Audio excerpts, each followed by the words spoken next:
Welcome back to the Ears to Hear podcast number 4. You know me, I'm Curtis, and I'm here with my he's the Alma to my Amulek. We have Alan with me as well. And how you doing today, Alan? I am feeling chipper. I'm feeling ready to go. Ready to do this. Awesome. Do you want to give the subject to the listeners today? Today's subject is the media we consume. Yes.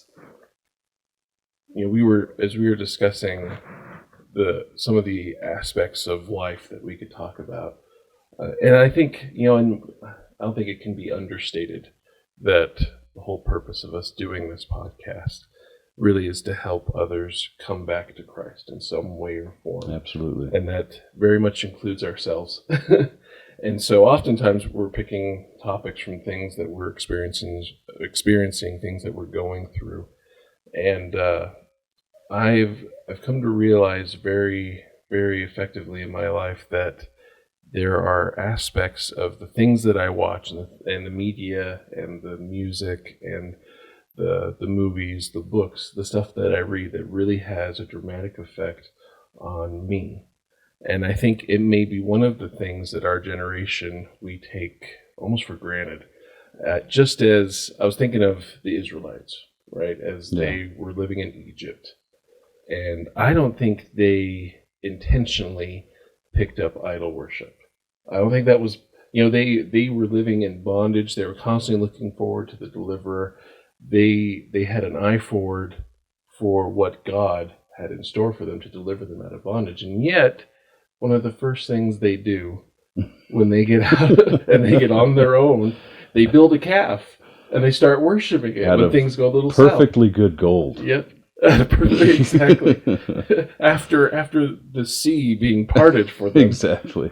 But I thought it's interesting. What could cause these people to have that reaction?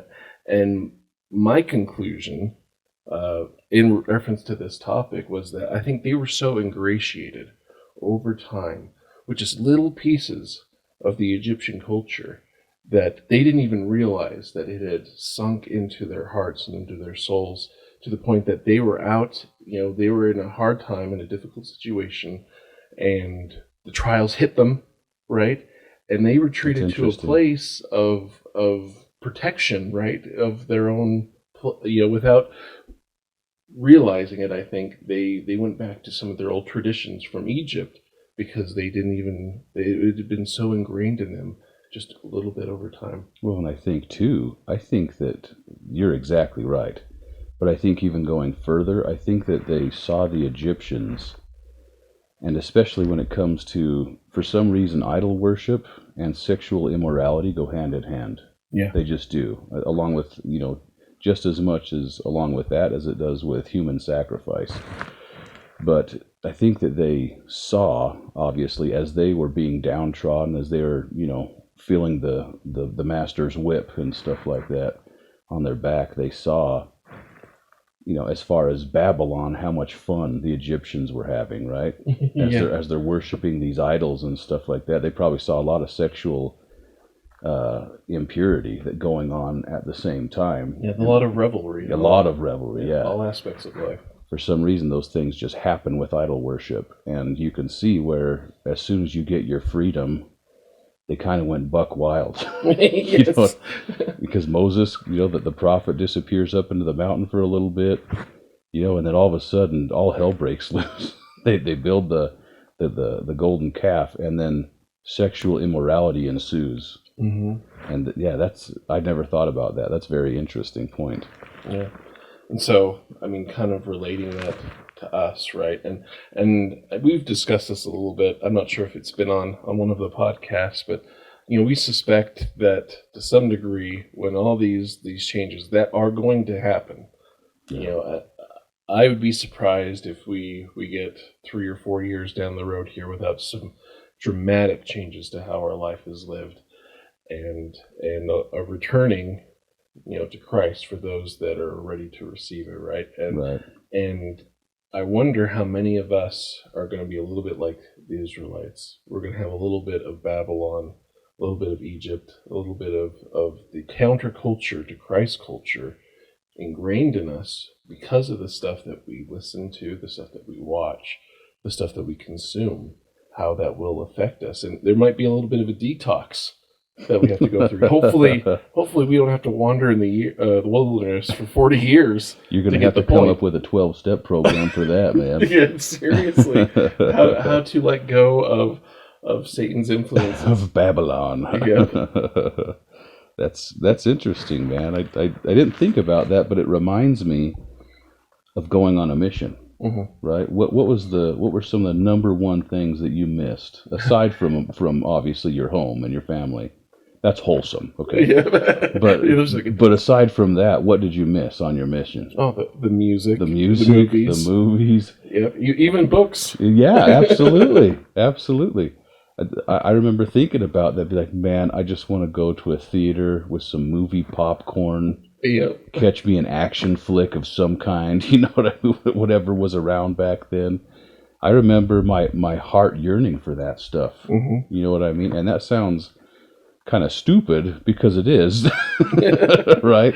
Yeah. But it's very true. Like, I absolutely yearned for seeing an action flick or something like that, or, you know, kissing a girl. You know what I mean? Yeah. I missed that stuff and my heart yearned for it. Mm-hmm. And it pretty much did, clear up until a certain point. You know what I mean? When you finally allow God to take over and stuff, and then you're like, you know what? I'm okay. Yeah. I'm okay. I'm gonna be okay. And that's, you know, and I realized I had the same thing, right?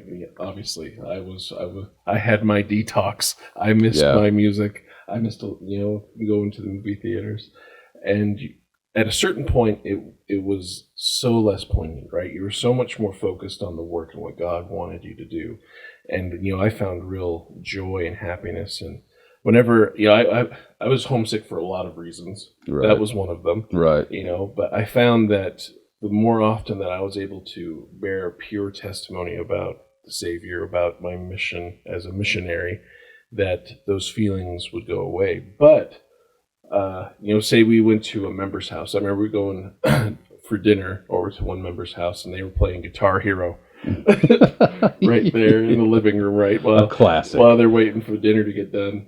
And I felt it, you know, I felt the call. You know, there was music there was the video games, there was the entertainment.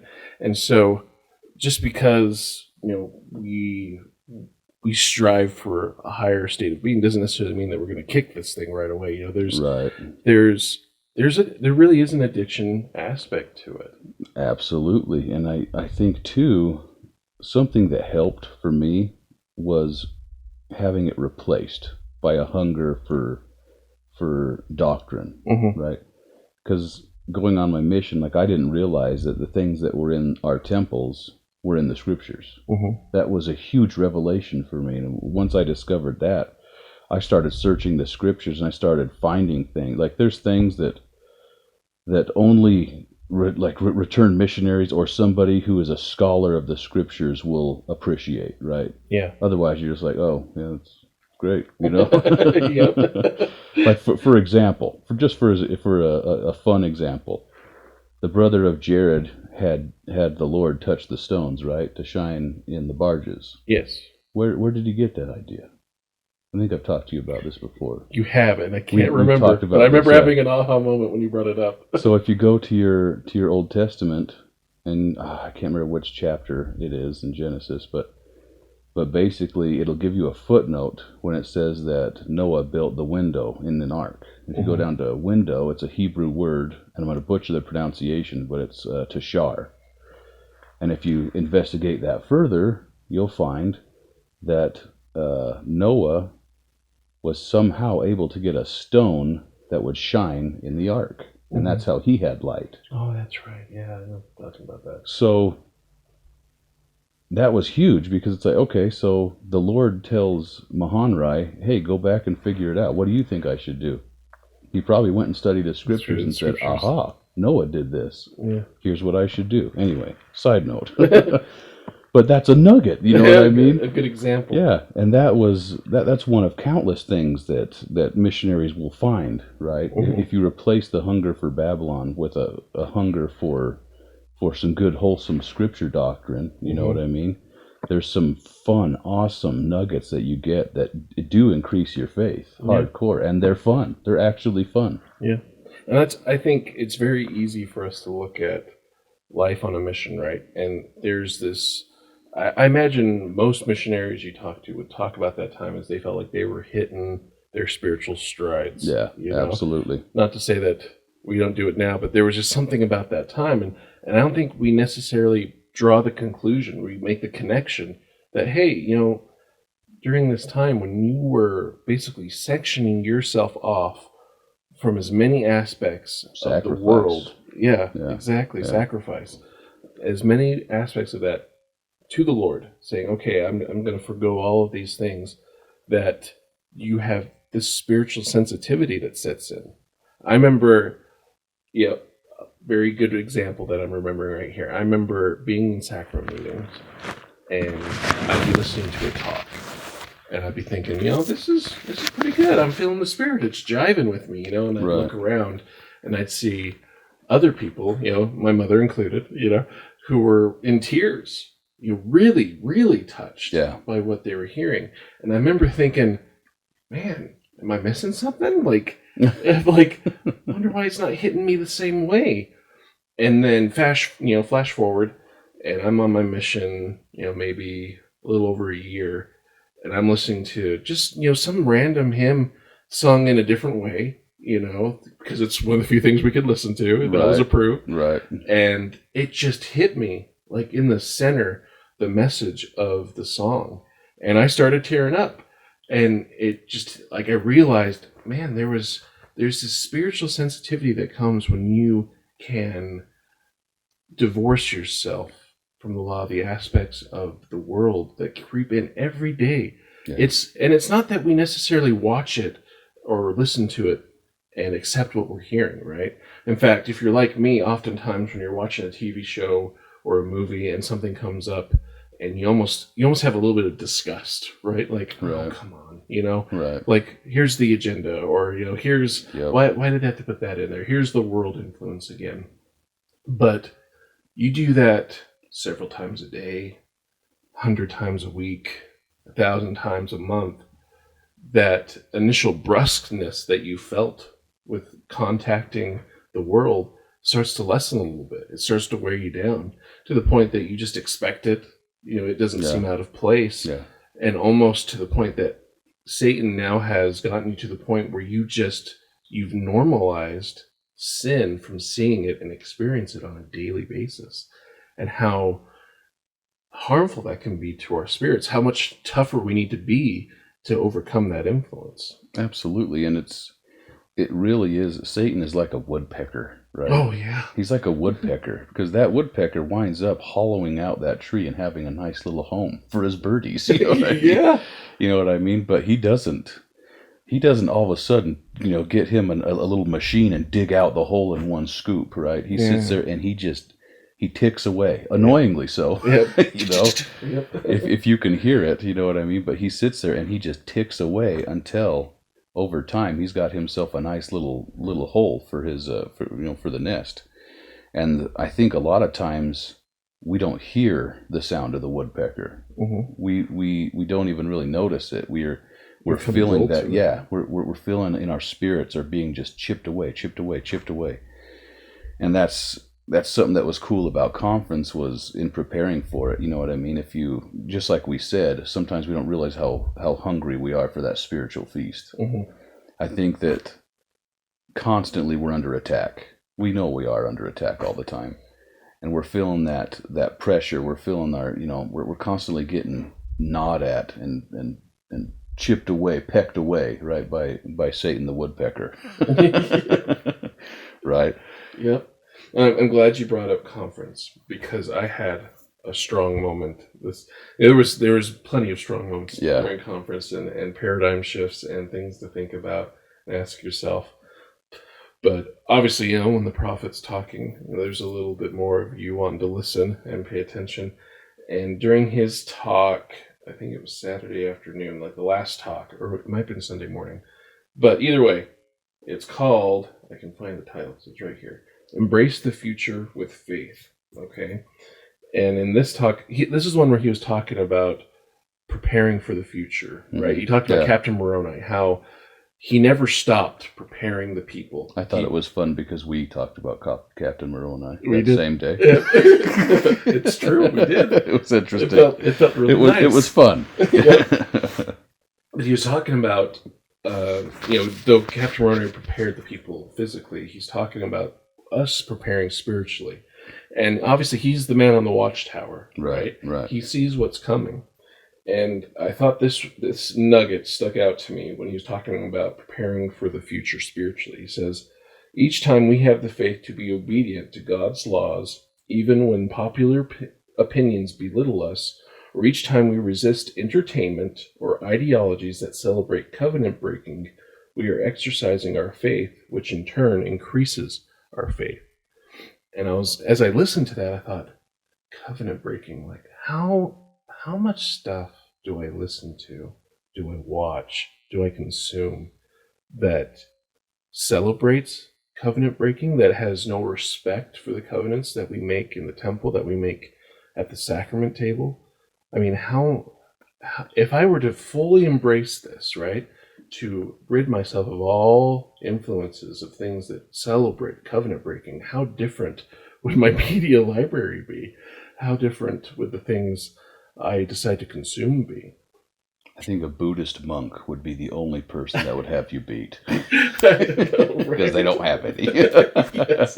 And maybe there's something to that. I think there is something to that. I think there's definitely something to that, That's very interesting. It's very powerful. Yeah. And it's a gut check moment, right? Yeah. It's very much a gut check moment because we look at the things that we enjoy. We look at the things that we consume. And I mean, as you read that, I'm thinking about things. It's like, wow, yeah, that show talks about that, that video game talks about that. And especially the covenant breaking, it's, when you said that, the word oath breaker came into mind, right? Mm-hmm. That used to be like a huge slander. Yeah. To be an oath breaker, right? Mm-hmm. So much so that the Nephites were able to put Amalekites and Lamanites under oath. I never thought about that. It's like all they said was, hey, promise you won't come against us again. Yeah. I don't think that would work today. You No. know what I mean? Hey, so-and-so army, don't come after us. Just promise us. Enter into an oath. The next day, that oath would be broken, right? Mm-hmm. That doesn't mean anything anymore. But that it should mean something. At one time, we understood that an oath, that was sacred. It was binding, right? That's an interesting thought. Yeah. And to go along with that, I know you remember this because we've talked about this. I want to say you were the Elders Quorum president in the ward at the time, but we had our stake patriarch come talk to the Elders Quorum, and he's a part of our ward, so it was a little easier for you. Yeah, he's a great guy. And I almost said his name, but I probably shouldn't. I was debating on it, Yeah. but I think his calling will suffice for the point that we're going to make. The patriarch. Yeah, the patriarch. And we talked. It was a wonderful experience to hear him talk about how he gives blessings to people. Yeah, because that was awesome. The patriarchal blessing is a very personalized thing, and I think it's not something like. We of the priesthood, we give a lot of blessings, right? And sometimes it's like, oh, I didn't quite nail that one, or that one was on point, But when you're given a patriarchal blessing, you really want to nail that one because it's such a guiding post for everybody. And I remember we talked to him, asked him questions about that, and he said that one of the things that he has to be super careful of is what he allows into that house, because any little thing can be something that can distract from the spirit, and he doesn't want to have anything between him and getting the message he needs for the people that come to him for those blessings. And I remember that was powerful. It was powerful. I forgot about that. And I remember going home after that, and I got rid of stuff. For me, particularly movies, because I love movies. It's a form of entertainment that I really enjoy. And I picked up a lot of stuff off my shelf that I've been slowly walking down the flaxen cord path. Just things that I had slowly picked up. I'd become lax in the kind of things that I allowed, and I took them and I tossed them out. I remember even to the point, maybe I was a little bit dramatic about what I got rid of, because I remember my wife saying, "You really want to get rid of that?" But I was like, "Yeah, I recognize there's some yuck inside this cake that they've built here in this, and I don't need this There's in my a little home." bit of poo-poo in the brownie. Exactly. Yep. Now the interesting thing is, I got rid of those movies, right? Right. But the culture and everything shifted to streaming, right? We Yeah. have these apps. And ironically enough, even though I no longer own those movies, Ooh. I can find them with a click of a button, almost easier than I did before. Yeah. It's readily available to me. Isn't that interesting? Yeah. Granted, there's good and bad to that situation. There's a flip side, but I thought it was just interesting how I've done everything. I made the strong stance of getting rid of stuff, and here we are in the next stage of our culture, and I can easily find it now without having to try. Easier that's than the culture before. our kids are going to be growing up in. That's a scary thought, isn't it? Yeah.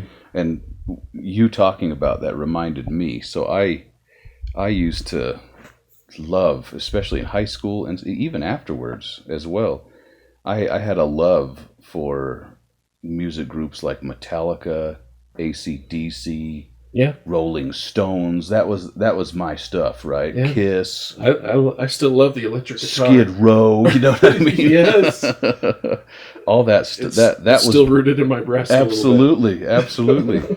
But let me, if I may, read to you some of the lyrics from one of my favorite songs of all time. It's Okay. a Metallica song. Here we go. This is written by James Hetfield. Okay, and it says, "The healing hand held back by the deepened nail followed the God that failed." That's a pretty potent lyric. Yeah, I think he might have some stuff he's working through. It's pretty interesting. Yeah. I went through last night and I dug into the background for that song specifically, Yeah. because the song talks about faith, it talks about false belief, but all of it is derogatory towards Jesus Christ, Yeah. specifically towards Jesus Christ. Mm-hmm. And come to find out, his mom was a woman of faith. She was a Christian, and she was diagnosed with cancer. And yeah, This is interesting. it goes pretty deep. Yeah. And I just thought it was a catchy song.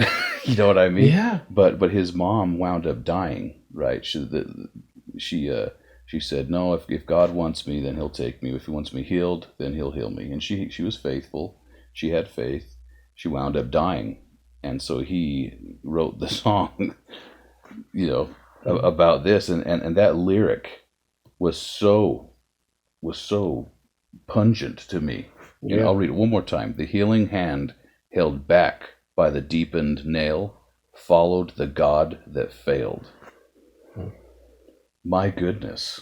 Yeah. And then going to, I'll read one more just real quick. Yeah. AC/DC, Hell's Bells. This one should have been a giveaway. It should have been obvious, but I was a kid. Well, no, I wasn't. I was an adult. You were a kid. You turned into an I was a adult. kid who turned into an adult that still liked it. Yep. Okay, I got my bell. I'm going to take you to hell. I'm going to get you. Satan get you. Hell's bells. Satan's coming to you. Mm-hmm. That one's a little more. A little bit more. A little easy more to on the pick out. nose. Yeah.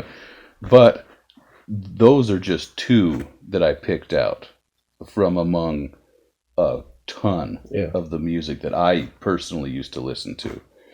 And this is older stuff now. Yeah. This is classic rock.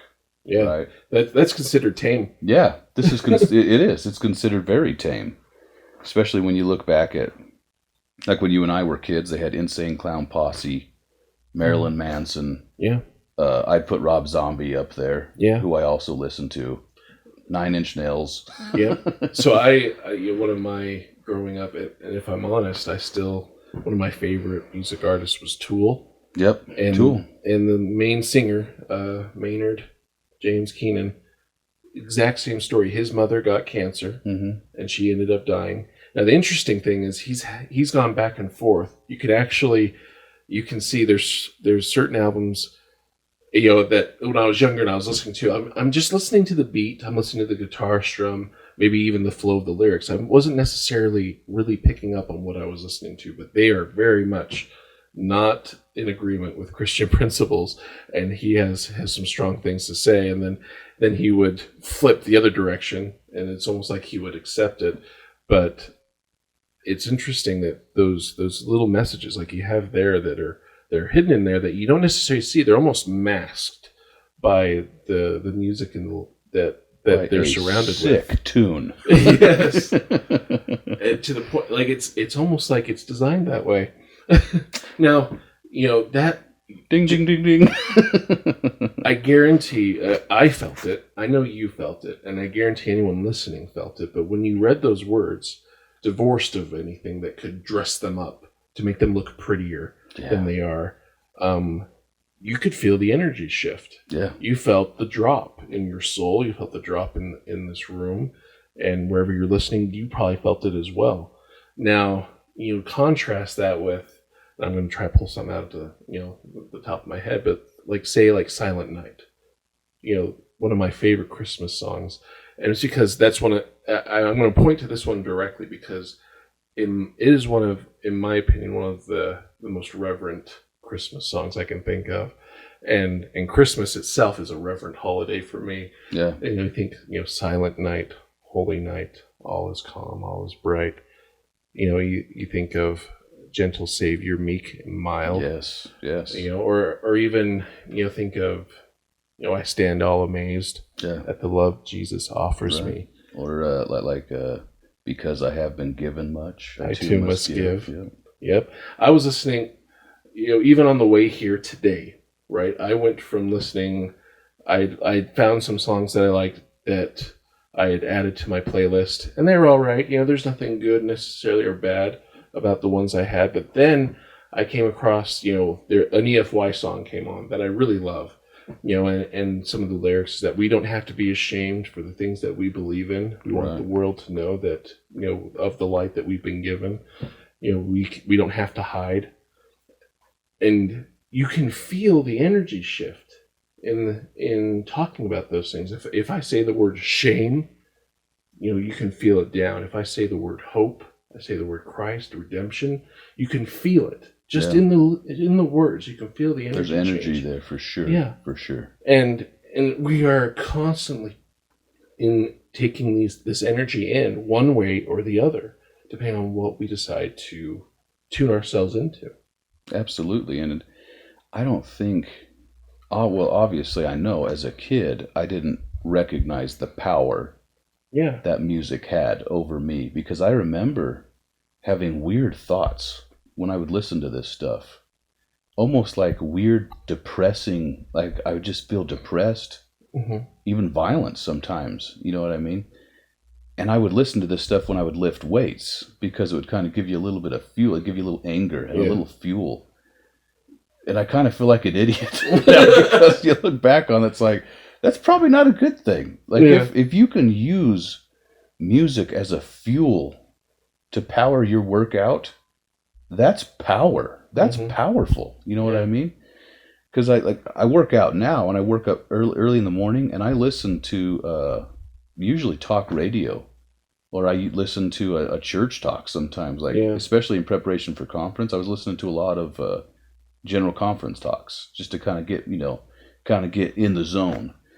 And it was just very interesting. I actually thought about that. I was like, I used to listen to music and stuff to kind of fuel the workout. And boy, like that should be a clue. You know what I mean? If you can feel violent and to get you stronger and stuff like that during a workout, that's not a good thing. And everybody does it. This is probably a very unpopular topic that we're talking about right now. Yeah. Because everybody does it. All of the my friends that I grew up with, we all would listen to, a lot of times it was hardcore rock. Yeah. And it's not good for your spirit. No. It's not. And there is an aspect of, I think, of good, better, best. Right. With this stuff as well. I mean, there's obviously things that are harmful.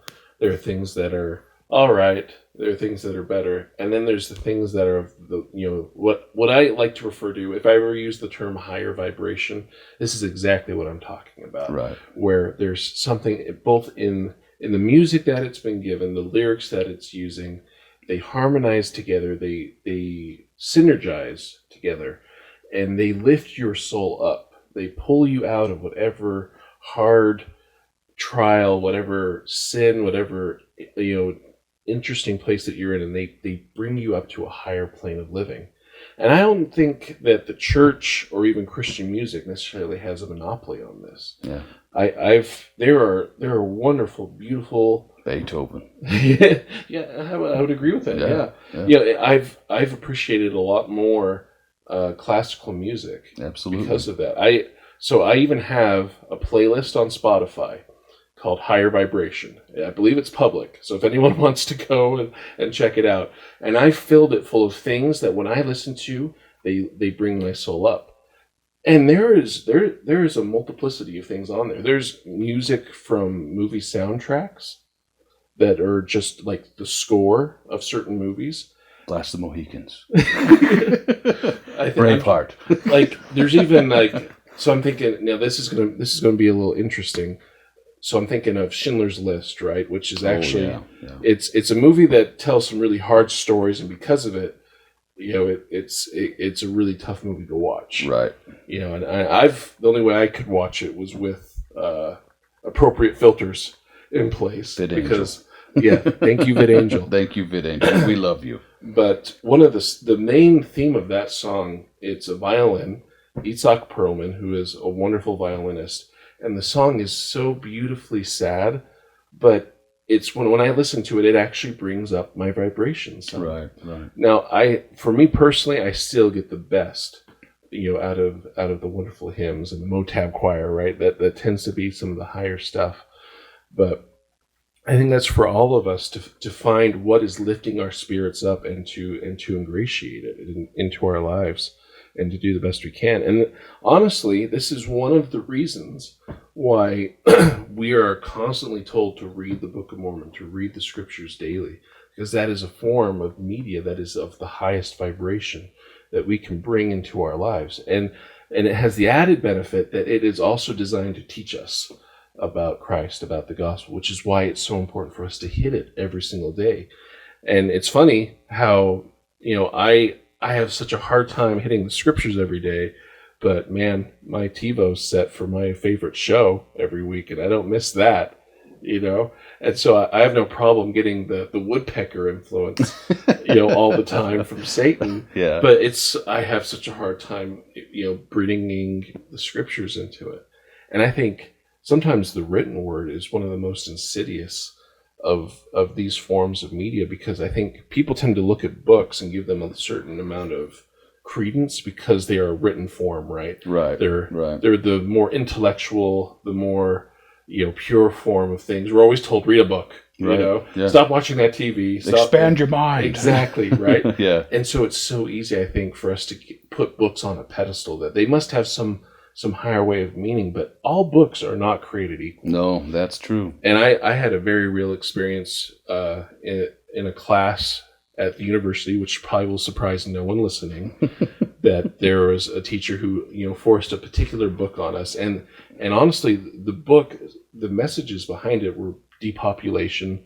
It was, what book was it? Oh, I can't remember exactly what it was. It was a story about this gorilla that had telepathy. Oh, okay. But I can't remember exactly the name of it. But he was teaching this human about his life, and the final conclusions of the book were to say that humans should cut back. They should stop growing. They should stop having children because we're taking over the planet and destroying the ecosystem. And I 100% have the Spirit come in and say, this is wrong. And I feel grateful to have grown up the way I did with, having the good influences, that I was able to have the spiritual sensitivity to recognize it. It was a wonderful experience for me to have a contrast of, say, reading the scriptures versus reading that book, and realizing that one was wholeheartedly, maybe from a place, trying to be from a good place, but was teaching false doctrine to me through that book. Yeah, and I mean, we really hit music hard, but isn't that true that it leaks out into everything? I mean, it even leaks into video games, Yes. right? Yeah. Like we've stated earlier, you and I both enjoy a video game here and Yes. there. You know what I mean? And you can see that there's like my buddy. Hopefully, he doesn't mind me using. I won't use his name, but I'll use his example, his experience. His little brother was getting ready to go on a mission, right? And he was staying up late one night, and he was playing. I think it was Silent Hill. Oh, okay. Silent Hill. Yeah, for those that don't know, Silent Hill is it's a horror game. It's a horror game, and the aesthetic is very gothic, very very dark. You could say satanic. Yes, I would say it strays into that. Yeah, if anything, it's almost symbolic of the dark side very heavily. Very. It's heavily. something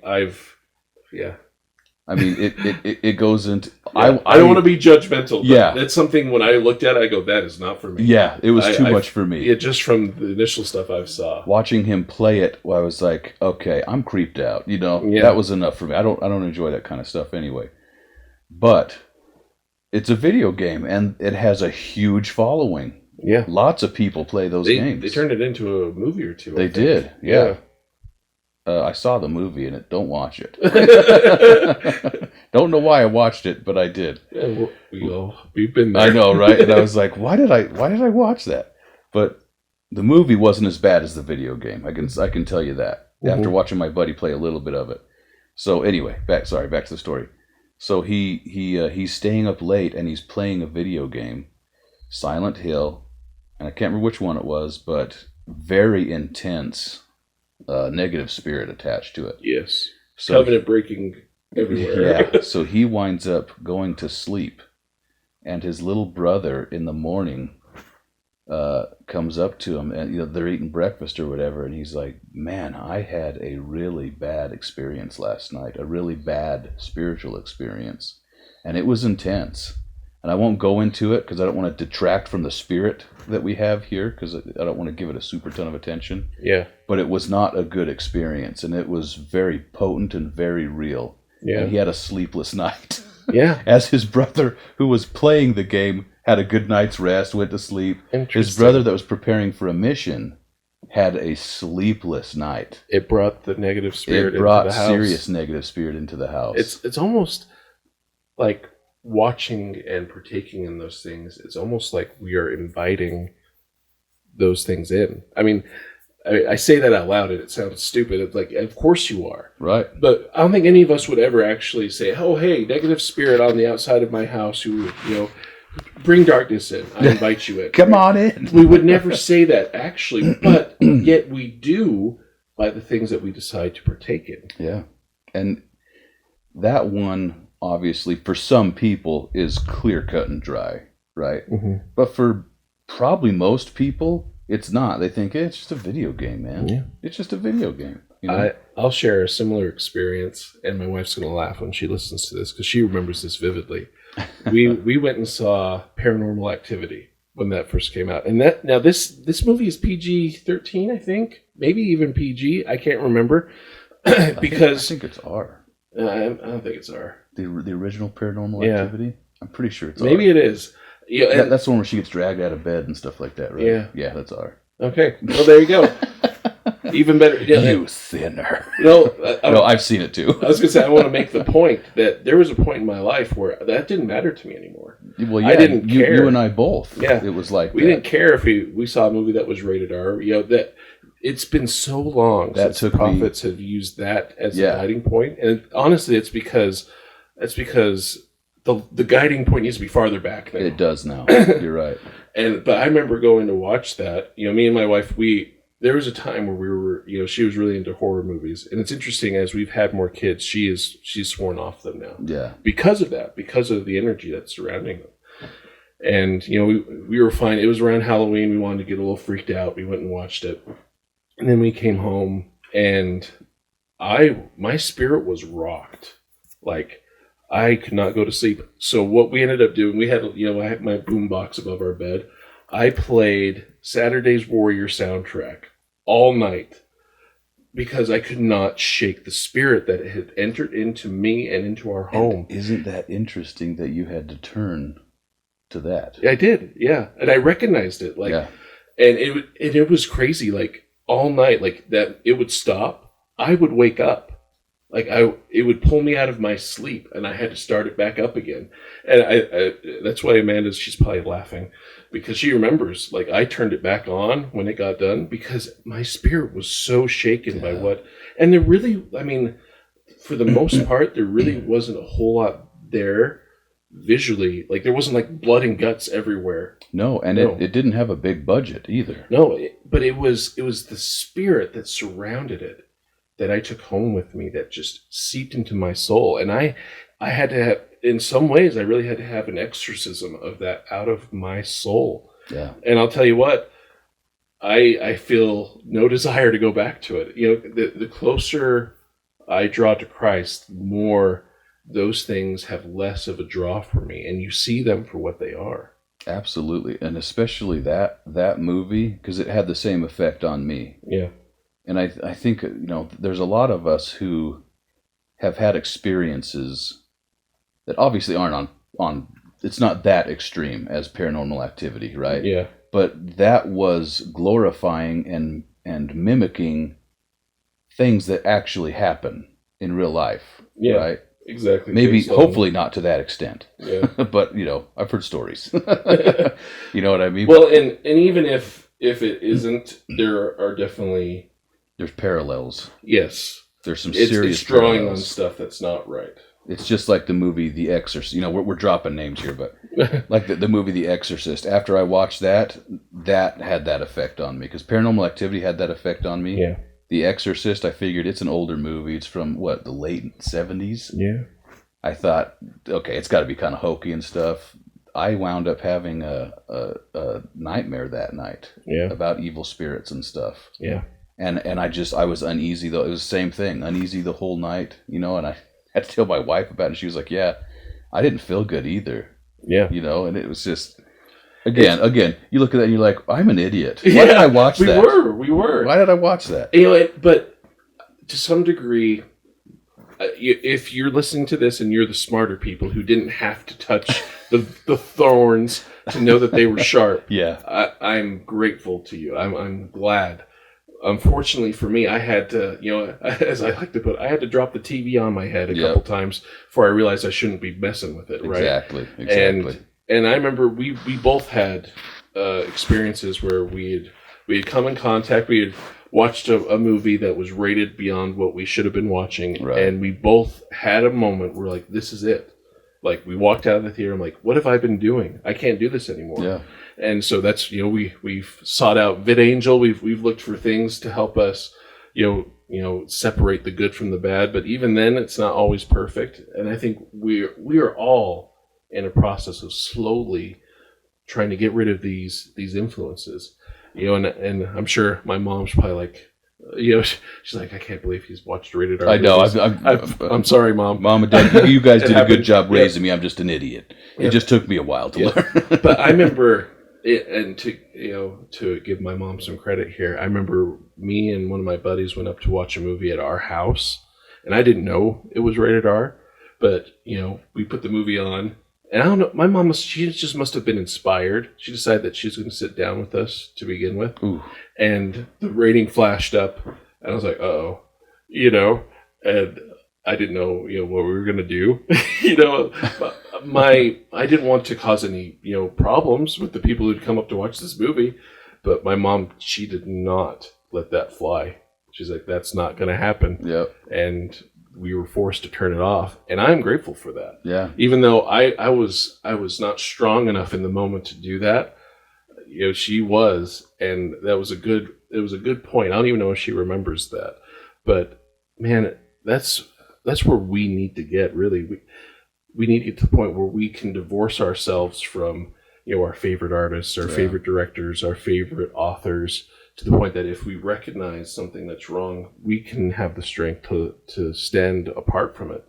if we recognize, like President Nelson says, if we recognize that this thing is glorifying, covenant breaking, then maybe we don't need to have any part of it in our lives. Well, and how many, especially books and movies, romantic movies and stuff like that, have adultery in it? Yeah. Honestly, I think it's about every one. Yeah. And it turns into this weird love triangle thing. You know what I mean? And it's meant to be this love story, and it's like, that's not love. No. You're taking lust and you're putting it in place of love. Yeah. Passion. Love, yeah, passion. Yeah. They confuse passion with love. Exactly. They attach a nice Hollywood word to it, right? Yeah, it's spongy. Instead of violence, it's action, right? Yeah. And that's what I'm guilty of. You know what I mean? I don't care so much about the passion stuff, but boy, you know, that action stuff it'll get you. Yeah. It'll get you. And that's been something that it shouldn't be hard for me now, but it still kind of is, because like you'll see, like Deadpool 3 is going to come out, and I'm not going to be able to see it. Yeah. You know? But that's good that you made the decision now, right? You drew the line in the sand. Right. You recognize. But it's, you know, it was that thing where I think the last one I watched was Deadpool 2. Yeah. That was the last R that I watched. And in that theater, it was funny because halfway through I was loving it, I was enjoying it, and halfway through I had a weird thought come into my head, and it was, the Spirit's not here. Yeah. The Spirit's gone. And I was like, I knowingly did that. Yeah. I made a conscious choice to not, because I'm not an idiot. You know, I mean, I am obviously, but obviously, you know, I know the difference, and it's like, there's no Spirit here. Mm-hmm. And that ruined the whole half of the movie for me. Good. Yeah, I know, right? It ruined it. And I think you could even tell that something was on my mind, you know? And I was just like, man. And eventually we talked about it, and I was just like, dude, I think I'm done. I think I learned my lesson. Yeah. I'm a hard-headed dude, but I think I learned my lesson. And I'm grateful for that, because you drew the line in the sand, and it took me longer. You know, I had to have my own experience later on, but I had to draw my own line in the sand as well. And, you know, there's this real, I think, especially when it comes to this topic, there's the FOMO, right? Fear of missing out. You know, what am I missing? I want to see this. There's people are talking about how great this story is or how emotionally impacting it is, you know, but yet there's something in it, obviously, to put it where it's at. And we can get so consumed with this, I need to have experienced this myself, that we can trick ourselves into thinking that it's all right. But in truth, I think one of the best things about life as a Latter-day Saint is that we can have, and I'm pretty sure one of the apostles, you know, did a talk on this, but the joy of missing out, realizing that there's so many things out there in the world that you just don't have to worry about ever partaking in. You just write it off. I guarantee the prophet does not care that he has missed the latest and greatest movies that have come out. You know, and if I could be so bold, I would imagine that there's probably very few movies that he allows himself to partake in, because he knows for his mission he needs to be close to the Spirit. You know. Yeah. And I think we can't say, you know, look at the wonderful spiritual nature that he has and think, oh, well, that's, you know, just because he's a wonderful, you know, great spirit, he can ingratiate himself with Babylon and the influences of media and still come out okay. No. I guarantee that he is very careful about what he takes in. I dare say it would be more detrimental to him than it would to you or me. Yeah. Because I think there's a level of callousness, right? Just like when we're numb to it. When you work, like you know, people that work on a farm, or if you lift weights or anything like that, you develop calluses on your hands. Mm-hmm. And eventually, you don't have to wear gloves or anything like that. You can you can grab that you know, bar, that iron bar that digs into your skin when you're just a greenie starting out, right, lifting. Yeah. But after a while, it doesn't hurt anymore at all. No, not at all. You don't even notice. You don't think about it. Yeah. And I think that would be the same case where, like, if somebody like one of the 12 apostles or the prophet were to delve into that, I think it would have a more detrimental effect on them than it would on you or I, because we just have a little bit more callous on us. Yeah. And that's not a good thing. No, if anything, that's a call for us to be more like that. Absolutely. And to the fact that where we're at is viewed as normal is a problem. Yeah. One of the things that's been hit hard, at least for me, is how the Lord really wants power in his priesthood, especially in these latter days. And I feel like there's been a call whenever there's an opportunity from the general authorities for us to really bring power into the priesthood. And the power of the priesthood is inseparably connected to the power, to righteousness, to how we decide to live our lives, right? Absolutely. And I think, honestly, probably the biggest failing of our generation of not being able to fully, how do I want to put this, utilize the priesthood for what it is, the gift that Heavenly Father has given us, is because of the influences of stuff that we allow ourselves to partake in that puts a detriment, that puts a wall between us and the Spirit to allow us to actually utilize the full strength of the priesthood. And it may not be until society collapses and, those influences are by their nature cut off from us a little bit that we will realize how much we've been reliant on them and how much they've been getting in the way of us exercising God's will among his people with real faith, Absolutely, with real power. That's true. And it's funny too, because when you say that, I remember we used to, on my mission, we would get, some of the greenies, and we would have them tell us the story of some of the newest movies that had come out. Mm-hmm. Like we were so hungry. I can't watch it, so I'll close my eyes. It was like a junkie, needing his fix. And we would have them tell the story, like on a P-Day or something like that. You know what I mean? Mm-hmm. And they would end up telling us the whole movie in story. Mm-hmm. And I didn't think about it then, but it's as you're talking about that, it's like, yeah, there's going to be a lot of us who have a problem, mm-hmm. who have withdrawals from that stuff. Yeah, because we're so dependent on it. And I don't think that we understand. We know that there's a power to it, but we don't realize how deep the hooks are in. Yeah. Right? Yeah, I think we recognize that we've conceded some sort of spiritual ground. Right. I don't think we'll realize how deeply set it is until we need to unbury it. Exactly. Until you go on, you do something like a mission or, something like that. Or, the world collapses, prior to the second coming. Or you have a moment like you and I did in the movie theater. Right. Where it just hits us. Hopefully it happens that way. Yeah, and we've had, I feel like there's definitely, if you've been following the energy of our podcast, right, there's been ups and downs. Yeah. And you can tell when we've talked about certain things, it's dipped. Yeah. And so I'm going to, try to go the other end. I remember there was a night where I was left alone at the house for some reason. Amanda, my wife, went somewhere. The kids were asleep. And I'm not sure how I'd gotten there, but I was in a good spiritual place. And I didn't want it to end. And so I had the thought, and this was 100%, this was the Spirit. This was divine inspiration. I know that. I had the thought, why don't you go check out some of those videos of Christ that they're filming, out at Genoa. Bible videos, yeah. And I thought, okay, and so with no real purpose in mind, just wanting to increase, to hold on just a little bit longer to that good feeling I had, I went and I watched some of those movies. I think I started in order. I can't remember, or I may have jumped around a little bit to some of the stories I remember, some of my favorite stories about Christ and his intelligence, his righteousness, his ability to bring good into people's lives. Right. And I remember watching those movies, and man, it just carried me even further up. And she came home at some point, and I felt so good. I felt so right with myself. Right. But it's funny that's such a singular moment. I should be able to have many of those moments. There's nothing stopping me from doing that on a daily basis. All the Book of Mormon videos that they've been putting out, I haven't watched them all, Yeah. But I should be able to. And those are the wonderful experiences that can lift us up and bring us up out of this stuff. It's like you said, we can't just take this out.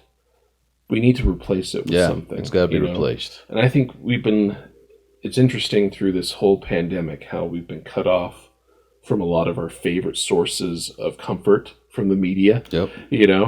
And we've had to find things to fill it with, and it was kind of up to us. Did we decide to turn to Christ and fill it with holier or more righteous things?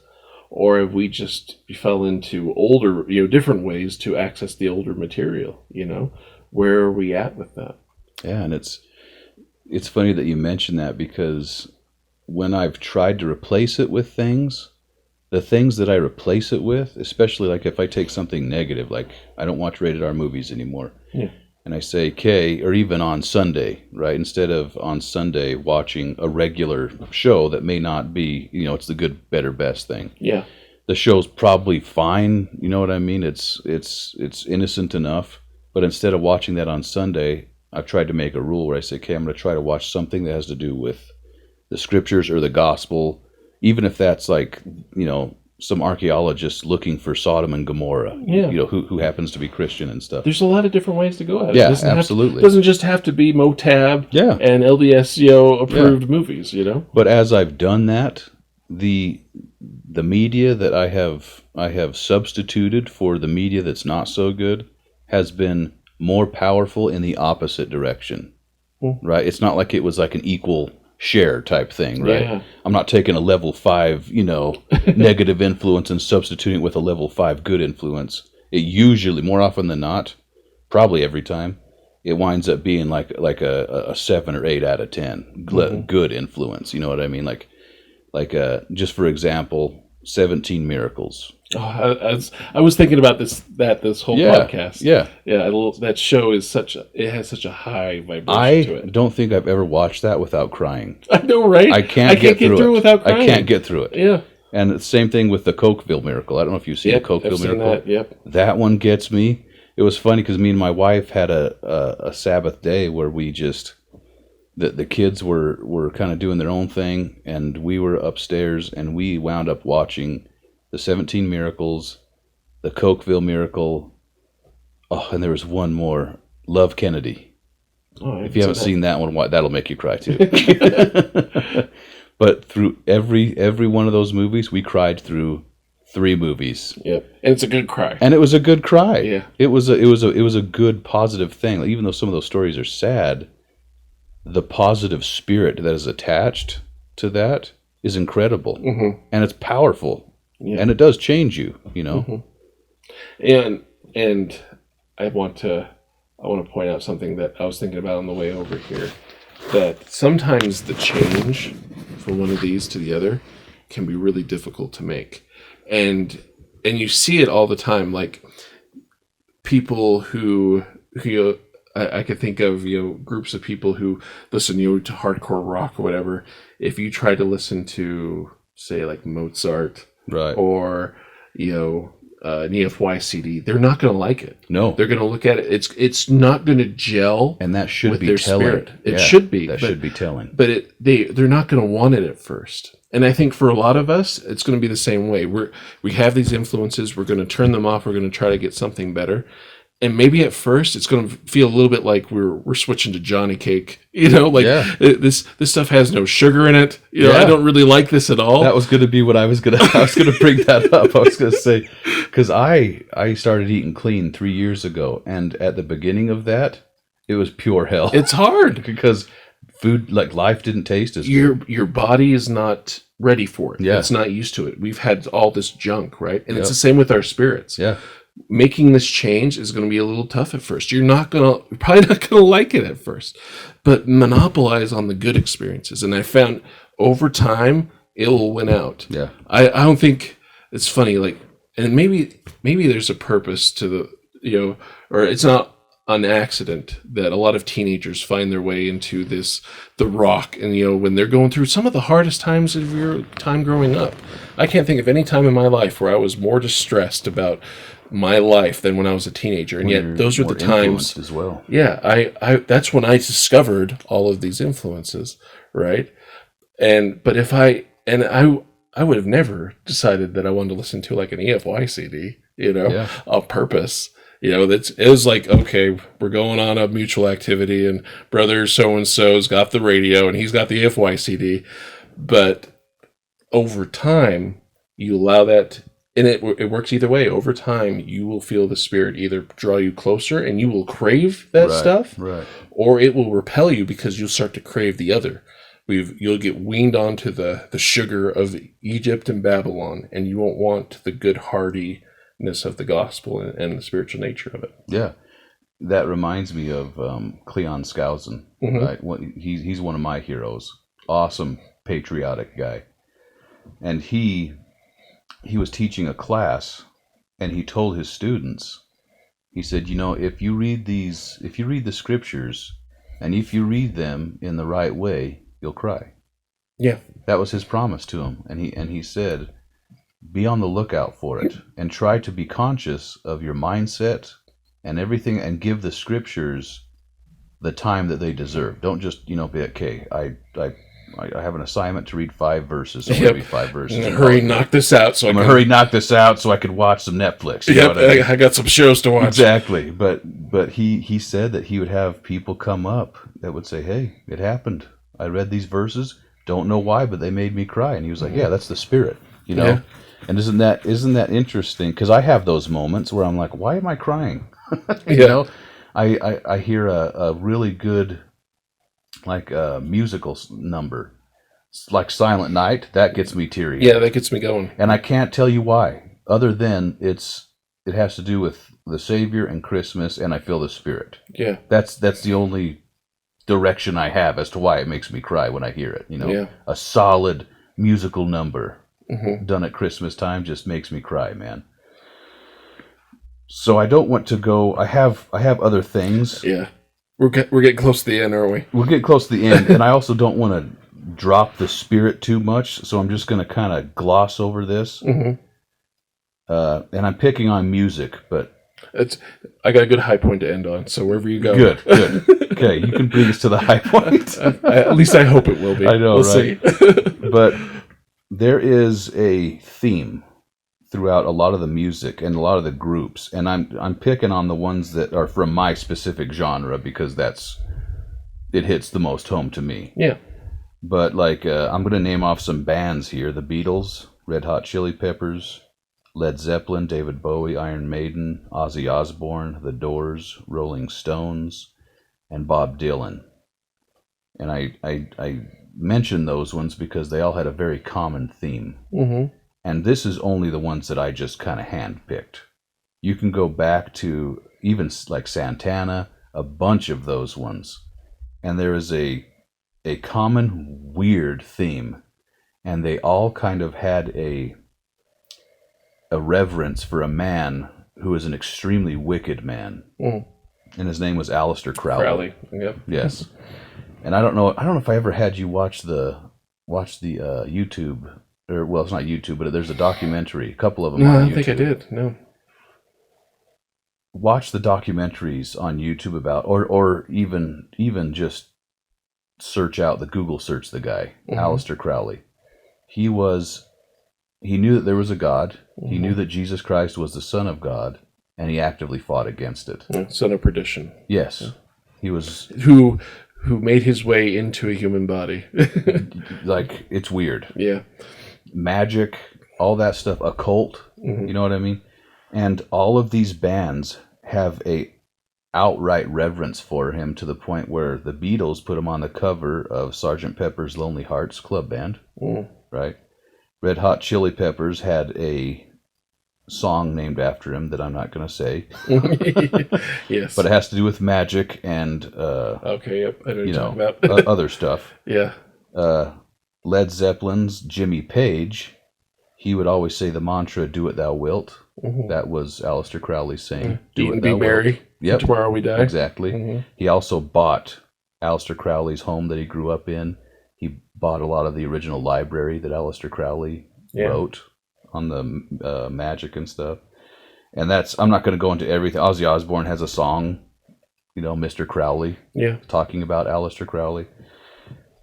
That is just a small little smidgen. You can find Aleister Crowley all over musicdom. Even today, by today's music and stuff. There is deep, occult, hardcore, witchcraft stuff. Yeah. And it's weird. And it's becoming more and more out in the open. even than it was back here in the the 70s and 80s and stuff like that. But there's a really good, I can't remember the name of the Christian ministry, but they the pastor was a former musician turned pastor, and he has a DVD that, and I think he even put it on YouTube, but it's called "They Sold Their Soul for Rock and Roll." Watch that. Yeah. I'm glad that you're talking about this, though, even if it is a little harder. I'm definitely trying to not bring it down, but it's good super far, because to some degree we have to expose it, right? And I know it's no accident that these people who are glorifying this individual have such fame.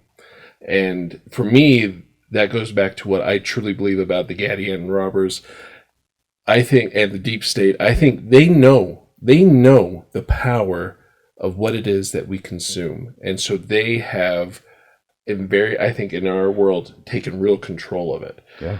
And I think that's why a host of what we can consume out there is tainted like this. Yeah. And I think a good example of an opposite direction is David Archuleta, right? Yeah, yeah. He's someone who he had a really strong brusque with fame, right?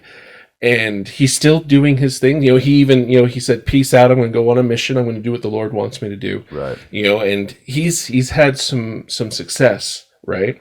But he definitely, you would not lump him into any of these major successes, absolutely right? Not. And I think that's on purpose. I think he has 100% separated himself from the world and the world's aspect of how to entertain the world. Could have been a millionaire. Yeah, I guarantee he could be much more popular if he was willing to do the song and dance that these people wanted to do, but he doesn't. If you want a strong spiritual experience, you go listen to his song "My Little Prayer," and I'll give you some background on that because my wife really got into David Archuleta, so I know this. But he was sleeping one night and he had a dream. And the lyrics to this song was in his head. It was basically a prayer that he was having with Heavenly Father. And he said, basically that Heavenly Father said, "You need to wake up and write this down because you won't remember it. You need to wake up and write this down." And so he did. And he knew right away that he needed to turn it into a song. And it is so spiritual. It is literally a song that is his prayer about how he wants to be a better person and come unto Christ. Yeah. And I think it's such a wonderful contrast between him and the people that we were talking about before. And so, getting close to the end here, I was thinking about this week, there was one scripture in particular with the Savior that kept coming back to my mind. And there's the part where the disciples, right, they eat the bread, right, without washing their hands. And the Pharisees and the Sadducees come up to Christ saying, "Hey, this isn't right. They're defiling themselves by what they're taking into their bodies through eating," right? Mm-hmm. And he says, he's like, what really defiles a man? Is it what he eats? Or is it what comes out of a man that defiles him, right? And he was trying to get these people to get beyond, trying to take them into another dimension. Talking about, really, it's what you bring out of yourself that condemns you. And as I was thinking about that, I'm going to take this another level. And I'd say what comes out of us really is determined by what we absorb, right? Yeah. Now, what I eat may not necessarily, define who I am, but what I spiritually consume will come out of me spiritually as well. And so if I'm, surrounded in the spiritual sugar and fatness of the world, that's all I'm going to be able to give. Right.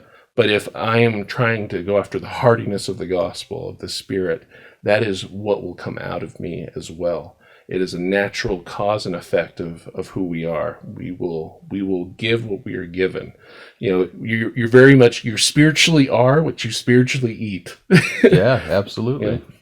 And it's, talking about this stuff, mentioning these groups and stuff, I guarantee there's a lot of people, because I've seen it, where I've told this to people, I've had conversations just a normal everyday life, and they're like, no way, bull crap, Yeah. no way, because it's the sacred cow. Yeah. They listen to this stuff too. You're not going to go after my favorite stuff. Yeah, and they're like, no way, that's conspiracy theory. It's almost like idol worship. Yeah, well, it's like, I'm like, please research it. Please look into it. I want you to prove me wrong, because I know you can't. You know what I mean? Yeah. But if you can go into it and research it, you'll see it. It's there. It's out in the open. Mm-hmm. Bob Dylan has an interview where he even confesses that he said, yeah, I wanted fame and I wanted talent and stuff, so I made a deal. And the guy's like, deal with who? And he says, oh, you know, the main guy, the prince of this world. He uses very strange terminology. Interesting. So, and that's why I say, please research it. Yeah. Please research it, because you'll find this stuff on your own, and it's not hidden. It is very much, it's cleverly masked, yeah, but it is not hidden in the least.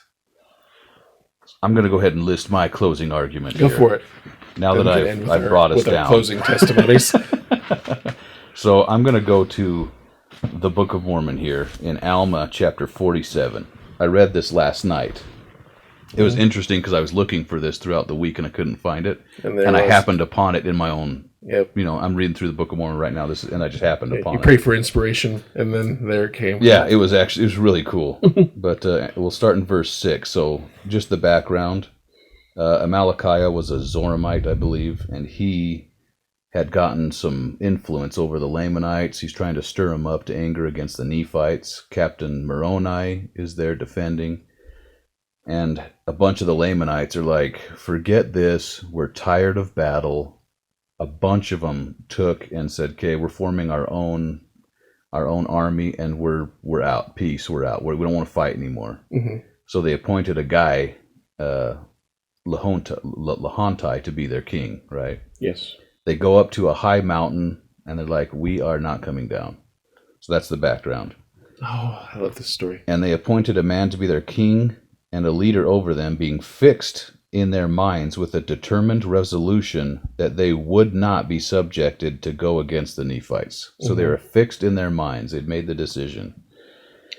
And verse 10, and it came to pass that when it was night, he sent a secret embassy into the Mount Antipas, desiring that the leaders of those who were upon the mount, whose name was Lahontai, that he would come down to the foot of the mount, for he desired to speak with him. So this is Amalickiah. He's sending an embassy saying, hey, come down to the foot of the mountain. Okay. Verse 12, I'm skipping around here. So he tries a couple times. Yeah, he does. Yeah. He tries a couple times. He's like, hey, guys, come on down the mountain. It'll be fine. It'll be fine. We're just going to talk. And it came to pass that when Amalickiah found that he could not get Lahontai to come down off the mount, he went up into the mount, nearly to Lahontai's camp. And he sent again the fourth time his message unto Lahontai, desiring that he would come down and that he would bring his guards with him. Mm-hmm. So he says, okay, hey, I'll come to you. Yeah. You can keep your guards with you, man. Yeah, just come down a little bit. Just come in your strength. Okay. And I won't go through and read a ton of the rest here, but basically I'll sum it up. Lahontai finally gives in because he was lulled into a false sense of security. Yeah. Amalickiah came all the way up nearly to his camp, so he goes out there with his guards. Amalickiah says, hey, look, man, I don't want to fight either. Tell you what, come down, surround my army in the morning, and we'll surrender. Just make me second in command. Mm-hmm. So Lahontai says, you know what? That's a good idea. I could be the leader of the entire army. Okay. Mm-hmm. So he agrees. Even though he was fixed in his mind with a determined resolution to not come down off that mountain, he winds up off of principles. He knew who Amalickiah was. Yep. He knew that snake before he picked him up, right? Yes. Before that snake said or bit him. And so in the end, Amalickiah said, hey, I'll be second in command. So what does he do? He poisons Lahontai by degrees. Yep. Until he died. He slowly poisoned him, took his time. And then in the end, now Amalickiah won. He has the army and he's able to go against the Nephites. Yeah. And I think that principle, that's not just a cool war story. No. You know what I mean? Yes, that everything that is temporal in the Book of Mormon is 100% spiritual for Absolutely. us. And I think that we can apply that with our media that we take in. I agree. And if you haven't, because obviously these Lamanites, they were partaking in wars and bloodshed, and eventually they said, this isn't worth it. There was a very real, crystal clear moment of clarity where they said, this is stupid. What are we doing? And so the bunch of them went up to the mountain. They were fixed in their minds determined not to come down off that mountain. And we can totally apply that to our lives with the media. Yep. Thank you for sharing that. That's good. I hadn't thought about that story, but that's perfect. And if anyone that's listening, who hopefully we haven't come off in a high horse here. Yeah. If anything, the fire and the passion that we have for this topic is because it hits at us in the very center. And it's a spirit of discovery. Yes. For us. We It is. discovered this. Yes. Yeah. And we've slowly been owning this principle, Right. and we have progress to make. We still have many steps before we come to Christ fully. Right? The iron rod is still stretching far off to the tree of life. And that path, as you come closer to Christ, that path gets a little bit more narrow. Right. But that's because it's leading us all together to the point that we are harmonized. We are in unity with each other by the time we reach Christ. Right. And I will, I'll give my testimony to this. I know how important this is going to be to us and our families in the next couple of years. And I know that this is going to be one of the hardest things that I'm going to have to deal with. Right. As we're sitting here right now, I can already think of some things that, man, I'm having a hard time putting up on the altar. Because they're like you said, they're my sacred cows. They're my golden calves. Yeah. I'm not ready to get rid of. But I have 100% experienced Christ's ability to change our desires. And so even if you're like me and you recognize it, but you're not ready, even just praying for the chance for Heavenly Father and Jesus Christ to change what it is that you desire to consume is a good place to start. And I've seen it happen. I'm making changes, and I've recognized it, and that may be the only thing we can do is just hope that Heavenly Father, help me get to the point where I don't desire this anymore, and He will answer those prayers. I testify of that. Absolutely, man. Yeah, I think I'm just gonna end with I'll just give my testimony of, just like you're saying, as we, talking about me specifically, as I have given up, as I put some of those things on the altar, I am not perfect by any means. And I have things that I still have to work on and give up. And it hurts. It hurts. Yeah. It's tearing pieces of you that should not be pieces of you out and putting them up on the altar. But as I have made progress, and as I have fixed my mind with a determined resolution not to come down off the mountain, you have to do that with multiple things and multiple subjects. As I have done that, I have seen literal miracles in my life. And I have had the Spirit with me and have been able to see things as they really are.